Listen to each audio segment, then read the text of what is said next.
ఒక 2 ఎండుమిర్చి ఇట్లా గిల్లి వేసుకోవాలి. జీలకర్ర ఒక టేబుల్ స్పూన్ వేసుకోవాలి. ఆవాలు ఒక టేబుల్ స్పూను.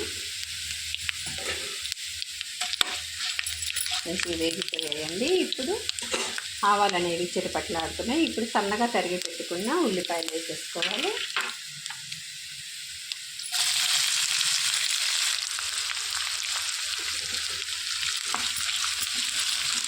సిమ్లో పెట్టి చక్కగా నిదానంగా వేయించుకోవాలండి.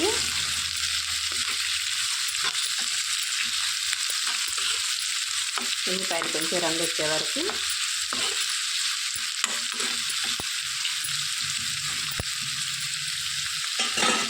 శనగపప్పు కొంచెం ఎక్కువ వేసుకుంటే బాగుంటుందండి.